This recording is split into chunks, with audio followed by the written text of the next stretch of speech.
I want to show you something on the Panasonic GH2 that strikes me as a hidden nugget. It's the extended tele-converter, and it's buried in the camera menu right towards the end and just as buried in the handbook. This next sequence is on a 100-300 Panasonic zoom. And with the extender on, I'm shooting here at what would be about 800 to 1000mm, and you can see the way it crushes the perspective. The River Thames in Kingston in southwest London, it's about 100 metres wide at this point. The outboard's on one side of it and the boat's on the other. I mean, I'm no cine man, but with this shallow depth of field and the troubled water bubbling away there, it almost looks professional. I could swear I saw Humphrey Bogart on that boat coming past then, you know. This shot is racked right out to 1200mm, and the distance of all the action here is 100 to 120 metres away. Nobody would ever know you're filming at this distance.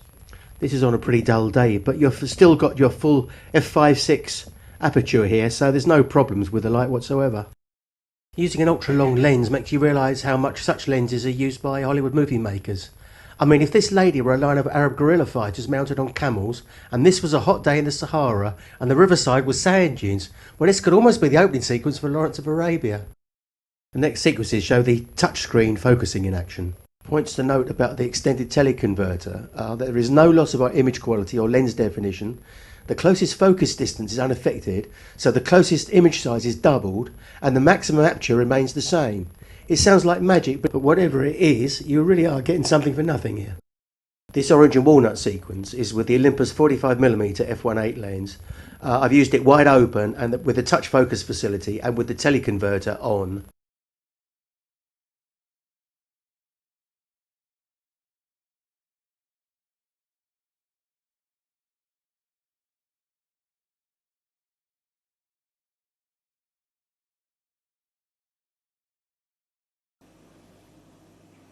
Okay, this is just to demonstrate. The lens on the GH2 now is the 25mm f1.4 Panasonic Leica lens. Beautiful lens for stills.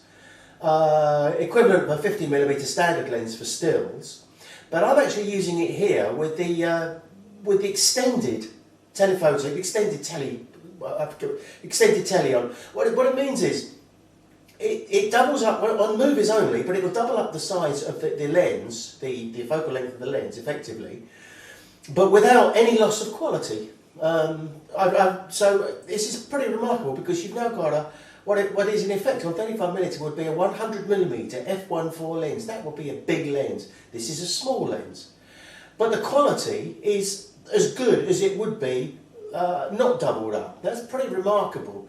And as I've shown with the longer lenses, you know, with the 100 and the 300, it gives you some amazing effects. But even used like this, the beauty of this is, of course, that this if you look at the background behind me here, it's completely way out of focus, smashed out of focus completely.